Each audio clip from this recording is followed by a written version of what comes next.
तो चालू ने देर रात को एक स्टोरी लगाई थी जिसमें उनका जो ससुराल वाला घर है वो पूरा का पूरा उन्होंने लाइट की लड़ियों से सजाया हुआ है और जो बहुत ही ज़्यादा खूबसूरत लग रहा है वेलकम के लिए, क्योंकि हाजी और हज्जन जो है हज करके आ रहे हैं। तो घर का जो है उनका वार्म वेलकम तो बनता ही है, तो इसलिए घर का सजाना लाजमी है।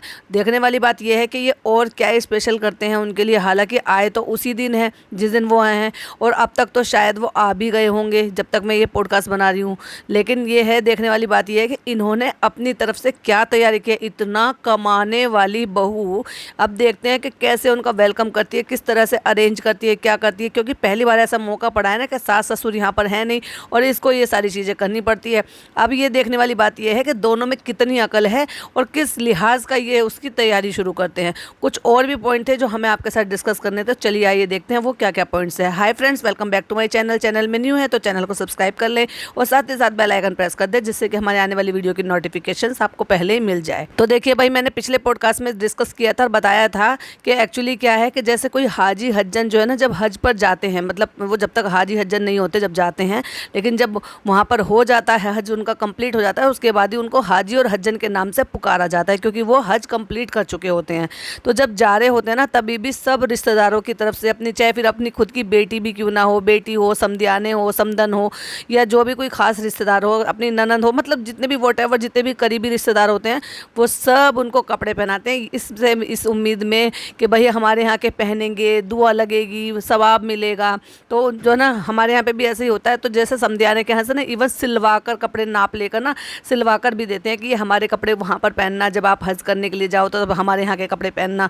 तो ऐसे दिए जाते हैं और ख़ास तौर से समधियाने के यहाँ से तो काफ़ी तोहफे दिए, जैसे कि इनकी अम्मी है तो अम्मी की चूड़ियाँ आएंगी, अम्मी के जो है अब इस टाइम में जैसे वो हज कर आ गई है ना, तो अब जो जाना चाहिए, जिनको नहीं पता उनको बता रही हूँ, जो कि मेरे कई सारे जो है नॉन मुस्लिम फॉलोवर्स भी बहुत सारे हैं जिनको नहीं मालूम है इन चीज़ों के, तो उनके लिए ये कुछ थोड़ी सी जानकारी है। तो जैसे अब वो आए हैं तो इनके यहाँ से खास तौर से क्या जाना चाहिए था, उनका जूती चूड़ी समेत एक जोड़ा जाना चाहिए। पापा का जूती समेत, जैसे भी जूते या जूती मोजड़ी जो भी कुछ पहनते हैं उनके समेत उनका कुर्ता पजामा जाना चाहिए था। और जैसे इनके भाई वो जो रुमाल से सर पे लपेट लेते हैं, वैसे ही उसको रुमाल बोला जाता है हमारे यहाँ पे, वो रुमाल जाता है, टोपी जाती है उनकी यहाँ से, कंप्लीट जोड़ा होता है वो हाजी हज्जन के लिए, इसी तरह से दिया जाता है। अपनी तरफ से ये बहुत सारे फ्रूट्स भी भेज सकते थे, मिठाई भी भेज सकते थे, लेकिन कुछ नहीं भेजा, एक सिंगल जोड़ा लेके। इतना कमाने वाले, मतलब कहने को बहू भी कमा रही है, बेटा भी कमा रहे हैं, लेकिन ये इज्जत है इनकी, मतलब इनको सिर्फ और सिर्फ लेना आता है। अपनी गरीब ननदों से ले लेती है सुटारा बेगम, लेकिन मजाल कभी कि यहाँ से जाती हो तो कुछ भी उनके लिए भेजे कि लो तुम अपनी फुप्पियों को ये दे देना, या तुम अपनी फुप्पियों को ऐसे कर देना या वैसे कर देना। वो बेचारी, सही बताऊँ तो वो वाकई में बहुत बहुत इज्जतदार हैं, जो इनके यहाँ पे इस तरह से आना पसंद नहीं करती हैं। जिस तरह से ये बुलाना नहीं पसंद करते तो वो आना भी नहीं पसंद करती। अगर ये इज्जत के साथ बुलाएंगी तो डेफिनेटली वो भी आएंगी। चलिए फिर कभी इस पर डेडिकेटेड पॉडकास्ट बनाएंगे, फिलहाल बात जो कुछ पॉइंट्स की थी वो ले लेते हैं। तो इस तरह से सारे कपड़े दिए जाते हैं और ये लेकर पहुंची एक सिंगल सूट, मतलब पापा का भी नहीं है उसमें, सिंगल सूट, जहाँ बेटा बहू को 2 से 3 दिन पहले पहुंच जाना चाहिए था, अपने घर की जिम्मेदारी लेनी चाहिए थी, देखना चाहिए था घर साफ सुथरा हो गया नहीं हो गया, घर में कुछ और प्रॉब्लम तो नहीं है, सब चीज़ ठीक है नहीं है। 1.5 महीने से इनके अम्मी पापा वहाँ पर नहीं है, तो क्या इनका फ़र्ज़ नहीं बनना था कि ये 2-3 दिन पहले चले जाए। ये प्रमोशन और ये जो भी ये इन्होंने किया है उसकी वजह से इनको क्या मिला ही क्या है, चंद पैसे और ढेर सारी बेइज्जती, ढेर सारा ट्रोलिंग।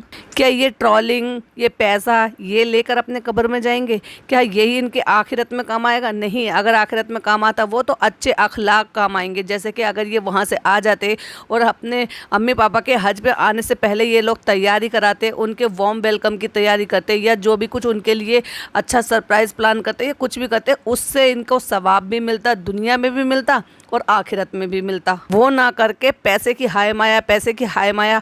और उनका जो लड़का है ना वो तो निहायत ही गधा बेवकूफ़ है, उसको तो बिल्कुल अकल नहीं है। उसने तो अपनी अकल बेच खाई थी उसी दौरान जिस दौरान उसको ये पता चल गया था ना कि यूट्यूब से इतना पैसा चालू कमा रही है तो मुझे कमाने की ज़रूरत ही क्या है। उसी दौरान उसने अपनी इज्जत बेच खाई थी और उसको अब कोई फ़र्क नहीं पड़ता कि उसको घर जवाई कहे, निठल्ला कहे, नाकारा कहे, बीवी के पैसों पे पलने वाला कहे, गुटका किंग कहे, कुछ भी कहे, इसको अब कोई फ़र्क नहीं पड़ता। पड़ता। जिसने अपने माँ बाप की नहीं रही, वो जो अपने माँ बाप का नहीं रहा, उस माँ का नहीं रहा जिसने 9 महीने इसको पेट में रखा, पाला पोसा, उस बाप का नहीं रहा जिसने इतना बड़ा 34 साल का 36 साल का इसको पाल पोस कर बड़ा कर दिया, तो बताइए फिर ये किसका सगा होगा? क्या ये भी अपनी बीवी का सगा हो पाएगा? क्या ये इसके पैसों के पीछे नहीं है? तो फिर क्या है? ये तो साबित खुद कर दे रहा है ये। और अपने साथ साथ वो, मैं बता रही हूँ ना सीरियसली, क्योंकि मैं उसको पिछले 4 साल से फॉलो कर रही हूँ, तो मैं बता रही हूँ वो इतनी ढीठ और इतनी बदतमीज़ कभी नहीं थी थोड़ी बहुत थी, मतलब वो चल जाता है इतना, लेकिन वो कम से कम अपनी गलतियों से सीखती थी और उनसे घबरा भी जाती थी। लेकिन जब से ये इसकी ज़िंदगी में आया ना ढीठ बंदा, ये खुद ढीठ है, नालायक है, तो इसने उसको भी ढीठ और नालायक बना दिया है। और उसको बस हर चीज़ में ये समझाता रहता है, उसको ये फिक्र नहीं करता कि इसके लिए क्या सही है क्या गलत है, दुनिया के लिए भी और आखिरत के लिए भी मैं उसके हिसाब से अपनी बीवी को सपोर्ट करूँ और अपनी बीवी से वो सब कराऊँ जो उसको अभी इस दुनिया के लिए भी ठीक है और दुनिया के बाद के लिए भी ठीक है। पर उसको कोई फ़र्क नहीं पड़ता, उसको तो सोच कर आया कि मैं सिर्फ अमर हूँ, मैं जिंदगी भर इसी दुनिया में रहूंगा, मुझे कुछ नहीं होने वाला है। तो खुद भी ढीठ बन गया है और उसको भी ढीठ बना दिया। पहले उसको जब ट्रोलिंग मिलती थी या फिर वो किसी भी तरह से जब उसके साथ कोई भी बातें होती थी ना, तो वो आती थी, उसको सुधारती थी, लेकिन अब उसको कोई फर्क नहीं पड़ता, क्योंकि हर बात पे वो ये कह देता है कुछ नहीं होता है, कुछ नहीं होता है, कुछ नहीं होता है, ऐसे कह कह के कि मैं तेरे साथ में हूँ ना, मैं तेरे साथ में हूँ ना। जब उसने सास ससुर के साथ किया तब इसने सामने आके ये बोल दिया, अरे किसी को कहने से क्या फ़र्क पड़ता है ना, हमें पता है, मेरी अम्मी को पता है, मेरे पापा को पता है, तुम्हारी अम्मी पापा को नहीं, पूरे मोदाह को पता है कि एक्चुअल में तुम दोनों हो क्या चीज़। तो ये तो हो गई फ़नी की बात। अच्छा, इसके व्लॉग में कुछ और पॉइंट हमें देखने के लिए मिले थे, चलिए वो भी डिस्कस कर लेते हैं। अब बात आ जाती है इन बच्चों की। अच्छा भाई, ये पहले बच्चों से पहले मैं उनके पापा के बारे में करूँगी। उनके बारे में ये आंकड़े लगाए जा रहे हैं कि वो वहाँ से परमानेंट अब जॉब छोड़ कर आ गए हैं। अब जॉब छोड़ कर आ गए, एक बात बताइए, कोई भी क्या इतने दिन के लिए आता है? 15 से 20 दिन तो इनको यहाँ रहते रहते हो गए और अब इसके बाद ये अपने गाँव लौट गए हैं, मतलब अपने वाइफ के साथ। तो आपको लगता है कि क्या कोई इतने दिन के लिए काम छोड़ कर आएगा? इससे पहले भी जब ये चालू की शादी के टाइम पर दौरान आए थे तब भी इतने दिन के लिए नहीं थे और जल्दी ही निकल गए थे। मेरे ख्याल से शायद महीने भर की छुट्टी लेकर आए होंगे, लेकिन इस बार के जो आंकड़े लग रहे हैं वो ये लग रहे हैं कि ये परमानेंट वहाँ से जॉब छोड़ कर आ गए हैं। क्यों? क्योंकि फ़नी का खुल गया है रेस्टोरेंट। तो ये भी हो सकता है कि फ़नी ने उनको इस बात के लिए बुला लिया हो कि तुम आ जाओ, मेरे रेस्टोरेंट में काम है। तो अब ये परमानेंट जो है ना भाई, यही भी मुंबई में ही टिकने वाले हैं, क्योंकि चालू को जाना था और उनको भी घर की साफ़ सफाई ये सब कुछ जाना था, या फिर हो सकता है कुछ भाई प्राइवेट कुछ काम भी हो अपने घर में जाके। तो इसलिए दोनों मियाँ बीवी जो है वो निकल गए हैं और डेफिनेटली वही लौट कर आने भी वाले हैं, क्योंकि अम्मा लौट कर नहीं आएंगी, लेकिन डॉटर खाला और खालू डेफिनेटली लौट कर आने वाले हैं। तो जैसे वो प्यार दुलार कर रहे थे, ये सब इतना बनावटी लग रहा था ना, रियली में इतना ज़्यादा बनावटी लग रहा था, क्योंकि लोगों को लग रहा था अरे कितना अच्छा मोमेंट है, वो अपने बेटे को प्यार कर रहे हैं, किस कर रहे हैं। एक लंबा टांड की तरह से बेटा खड़ा हुआ था, वो बेटी को प्यार कर रहे थे। बेटी लग भी रहा था कि हाँ चलो बेटी जो है थोड़ा सा जो है शर्माई सी है, थोड़ा सा मतलब ऐसे लग रहा था, और बेटा टांड की तरह खड़ा हुआ था। उसकी तो लिटरली उन्होंने गर्दन पकड़ के अपनी तरफ को झुकाया, मतलब इतने एफर्ट भी नहीं ले रहा था कि अगर मेरे पापा मेरी तरफ हाथ बढ़ा रहे तो मैं भी अपनी तरफ से थोड़ा सा एफर्ट लो लूँ। नहीं नहीं नहीं, बिल्कुल भी नहीं। और ऐसे टांड की तरह से अपनी माँ के बराबर में खड़ा हुआ था। उसकी माँ फुल टू इमोशनली थी, क्योंकि ऊपर से रो कर आई थी। मजाल एक दफ़ा भी उसकी जो है कंधे पर हाथ रखा हो, उसको समझाया हो, पुचकारा हो, प्यार किया हो, या कैसे भी करके संभाला हो जैसे संभालना चाहिए। काहे का बड़ा हो रहा है भाई? बड़ा हो रहा होगा तो भाई अपने लिए बड़ा हो रहा होगा, या फिर जनाब 2.0 के लिए बड़ा हो रहा होगा। अब तो शेविंग वगैरह भी करनी शुरू कर दी है, तो काहे का बड़ा हो रहा है जब ये अपने माँ बाप के नहीं है, किसी के नहीं है। तो वैसे भी इन्होंने माँ बाप ने यहाँ पे छोड़ा है, तो जैसे छोड़ दिया तो बस वैसे ही बच्चे भी अपने आप पल गए। तो बच्चों को इतनी ममता मोहब्बत है ही नहीं। हो सकता है पिज़्ज़ा को तो थोड़ी बहुत हो भी, लेकिन जनाब 2.0 को तो बिल्कुल भी नहीं है, ना अपने बाप की है ना अपने माँ की है। तो मुझे वो मोमेंट देखकर वाकई में बहुत ज़्यादा बुरा लगा। मैंने अपने पिछले पॉडकास्ट में भी ये हाईलाइट किया था कि कैसे टांड की तरह से खड़ा हुआ था, लेकिन नहीं मजाल एक दफ़ा भी कि अपने माँ के आंसू पोंछने के लिए उसके पास आया हो, करीब आया हो, गले लगाया हो, या फिर उनको पुचकारा हो या समझाया हो या कुछ भी बोला हो। और ऐसे ही उनके पापा भाई साहब इतने दिन कैसे टिक गए, इनका मन कैसे लगा। चलो टिक गए तो टिक गए, चलो वो भी एक बात को इग्नोर कर दो कि ईद मनाने का मौका करोगे। ईद मनाने के लिए ही चलो, ईद से नेक्स्ट दिन ही क्यों नहीं चले गए अपने घर? क्या इंतज़ार कर रहे थे कि चालू टिकट बुक कराएगी, चालू खर्चा उठाएगी, जब चालू उठाएगी तब हम उसके बाद जाएंगे। और चालू ने एक बार बोला कि चलो वहाँ चलते हैं, वहाँ क्योंकि हमें प्रमोशन मिला है, वहाँ घुमा देंगे, फिरा देंगे, फ़्लाइट का सफ़र करा देंगे। क्या खालू ने फ़्लाइट का सफ़र नहीं किया था? जो खालू भी मुँह उठा के इनके साथ ही चल दिए। ये बिल्कुल भी अपने आप में डिग्निटी नाम क्योंकि इनमें कोई चीज़ नहीं है, किसी में भी नहीं है। बजाय इसके कि ऐसे टाइम में उनको अपनी माँ के पास जाना चाहिए था, क्योंकि उनके फादर एक्सपायर हो गए थे और उसके बाद ये बीच में आए नहीं है, फर्स्ट टाइम का आना हुआ है। उसके बाद तो सीधा इनको अपनी माँ के पास जाना चाहिए था। इनको भी अपनी माँ की, माँ पापा की, किसी की भी मोहब्बत है ही नहीं, क्योंकि इनके घर का ना कुछ एक रिवाज सा बन गया है। मतलब बेटियां तो हैं ही, बेटे भी ऐसे ही हैं, लड़के भी ऐसे ही हैं। मतलब उनको कोई रत्ती भर फिक्र नहीं हुई, इतनी सीधी हुई। और लोगों ने इतने भर भर के कमेंट किए। क्या वो व्लॉग नहीं देखते हैं? क्या वो कमेंट नहीं पढ़ते होंगे? क्या इतने सीधे साधे से लगते हैं कि उनको समाज में क्या हो रहा है, उनके आसपास क्या हो रहा है, उनका पता नहीं है? उसके बाद भी उनको बिल्कुल भी शर्म नहीं आई कि घर में बिल्कुल जिक्र नहीं होता होगा कि इन सब चीज़ों का? क्या बच्चे कमेंट नहीं पढ़ते? डेफिनेटली बच्चे, दोनों बच्चे कमेंट पढ़ते हैं कि चालू के ब्लॉग पे एक्चुअली किस टाइप के और कैसे कमेंट आ रहे हैं। चालू पढ़ती है, नहीं पढ़ती है, हो सकता है सारे लोगों को इसने काम दे रखा हो कि खाली टाइम में तुम्हारा यही काम है कि जितने भी बैड कमेंट्स है या हमारे फेवर में कमेंट्स नहीं है, सबको डिलीट कर दो, क्योंकि किसी एक बंदे का काम नहीं है इतने सारे डिलीट करना कमेंट्स का। तो मुझे ऐसा लग रहा है कि खालू भी यहीं टिकने वाले हैं बहुत लंबे टाइम तक के लिए। तो ये हो सकता है कि कुछ टाइम के लिए तो भाई ये साथ में रहना, और उसके बाद जो है ना, इनको जो है ना, या तो वो जो इनकी मैडम की जो मम्मी का कमरा है ना, वो उनको रेंट पर 1 BHK का दे दिया जाए और उनकी मम्मी जो है वो ऊपर शिफ्ट हो जाए, या फिर वहीं उसी बिल्डिंग में कहीं और उनको जो है दिला दिया जाए, जिससे कि खाला और खालू दोनों अपना वहाँ रह ले। बच्चे तो यहाँ पल ही रहे हैं, लेकिन फिर उनको परमानेंट रहना है, काम भी यहीं करना है, मुंबई में ही बसना है, तो डेफिनेटली उनको कहीं ना कहीं यहाँ रूम दिला दिया जाएगा, जिससे कि वो भी यहाँ पे सेटल हो सके। 99% तो आंकड़े यही कह रहे हैं कि डेफिनेटली वो यह चालू के रेस्ट काम करने वाले हैं, क्योंकि हो सकता है इतना पैसा उनको यहाँ पे भी मिल जाए जितना पैसा वो वहाँ पे कमा रहे थे, तो उससे अपनी फैमिली से दूर रहने से क्या मतलब है। अच्छा भाई, अगला पॉइंट ये था कि ये भाई भाभी किसी भी तरह से किसी भी चीज़ में इन्वॉल्व है ही नहीं। चालू अभी ऊपर गई थी और अपने पापा के साथ जो भी वो बातें चीतें कर रही थी, तो क्या ऐसा नहीं हो सकता था कि वहाँ पे रूहान से मिलती, इतने दिनों बाद आई है, भाई भाभी से मिलती 3-4 दिन बाद आई है, कैसा रहा टूर, कैसा नहीं रहा टूर, बातचीत होती, कुछ होता? नहीं नहीं नहीं नहीं, पहले तो हर टाइम जो है बस भाभी के यहाँ कैमरा लेके, भाभी आप सफाई कर रही हो, भाई आप बर्तन धो रहे हो, ऐसे ही करके तो इसने अपना चैनल चलाया था। बस दिन रात कैमरा उठाना और उनके जो घर में जो हो रहा है वो सब कर शूट करना और उसको दिखाना, इसी तरह से इसने अपना चैनल ग्रो करा है। अब भाई भाभी ने मार दिया लात, तो भाई अब इसको इस बात के इंस्ट्रक्शन दे दिए गए हैं कि तुम्हें हमारा कोई शूट करने की ज़रूरत नहीं है, एक मूवमेंट लेने की भी ज़रूरत नहीं है, इवन हमारे घर में हमें कुछ भी दिखाने की ज़रूरत नहीं है, हम क्या कर रहे हैं क्या नहीं कर रहे हैं। तुम अपना कंटेंट देखो, हम अपना कंटेंट देखेंगे, तुम हमसे वास्ता मत रखो, हम तुमसे वास्ता नहीं रखेंगे। क्योंकि जहाँ तक फ़नी इनकी लाइफ में, इनकी ज़िंदगी में जब से आया है, ज़िंदगी बिल्कुल उलट का चक्र बदल गया है पूरी तरह से।